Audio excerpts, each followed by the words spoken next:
Greetings, everyone. Dr. Brian Scott with you again this week as we begin a brand new week of Insight to the End Times. We have been examining changes in our world, changes in our government leadership, their approach to things.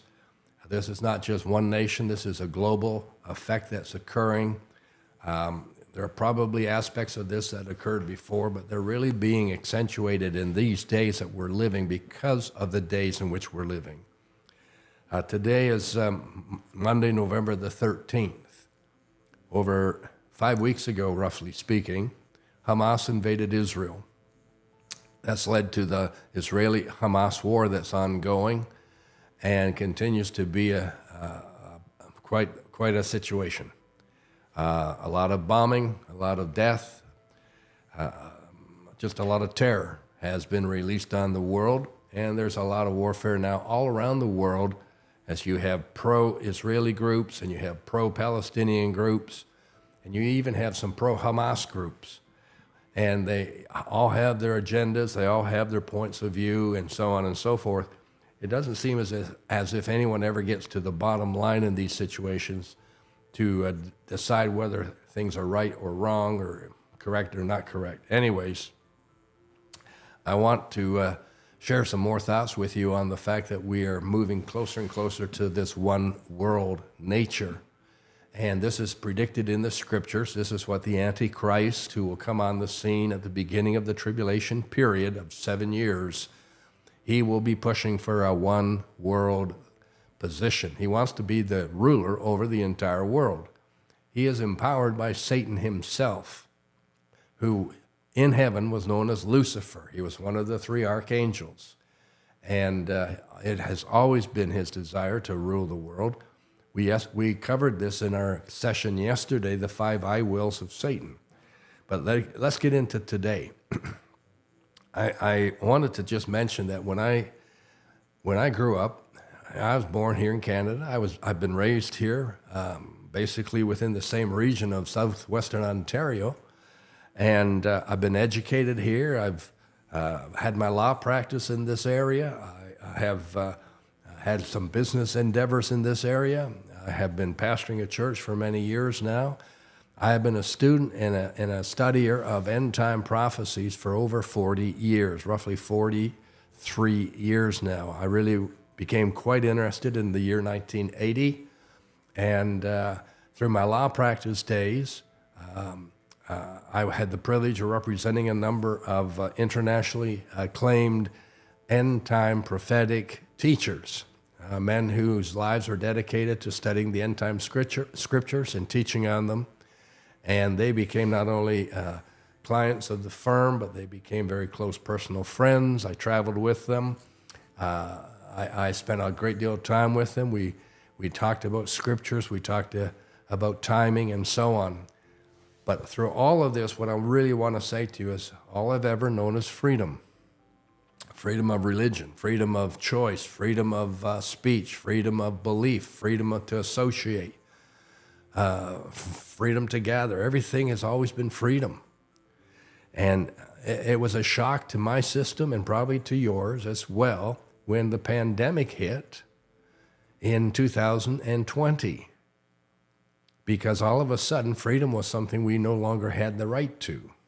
It was thrown out the window. Now, through the previous years in my life, there have been all kinds of things that have come. We've had SARS-1 and SARS-2, which were virus situations. We've had annual flu attacks, various veins and so on of flu. We've gone through these things before, but it didn't result in losing freedoms like this. And all of a sudden, our normal way of treating things was no longer good enough. It wasn't going to work. And I'm not going to get into all the details of the virus and all that other stuff associated with it. It's been debated, it's been discussed, it's been recorded, it's been written about, hundreds and hundreds and hundreds of articles. All I want to point out is this. Fear was stronger in this situation than it has ever been in the world. Even so, even compared to First World War, Second World War, Afghanistan war, Middle East war, you name it. Even the attack on the Twin Towers in New York City, 9/11. Fear gripped us in a pocket, but it didn't grip us universally. And the fear that was released in this pandemic, it went around the entire world. And it was massive fear. So much so that if I was in a grocery store and they had these markings on the floor 6 feet apart, if my left foot toes, the top 2 inches of my shoe happened to be across the line, the person in front of me had a fit. I had it happen to me a couple times. They had markings on the aisles, what direction we could go. You know all this. You experienced it. I many times found myself going down the aisle the wrong way. Oh, my goodness. The aisle police got on my case. Other shoppers. Fear, you see, fear. Tremendous fear. So governments were asked, demanded by the people, get involved and solve this problem for us because we don't know what to do. So they responded.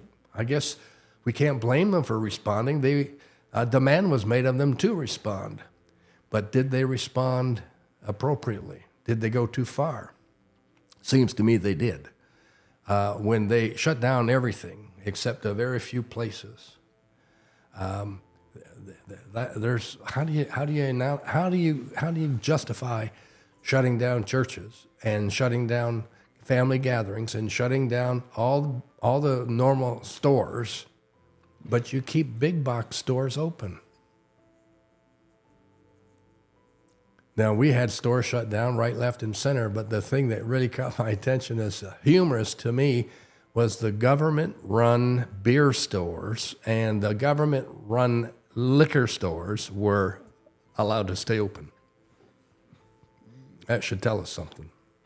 So, altogether, what I'm saying is that we have moved into a one government mentality where when we don't know how to solve a problem anymore, we turn to the government. We've lost our ability to think, it seems. And the decisions that people are making are very, very strange decisions because we're being coerced. I guess maybe that's too strong a word, since many people demanded the government solve these problems.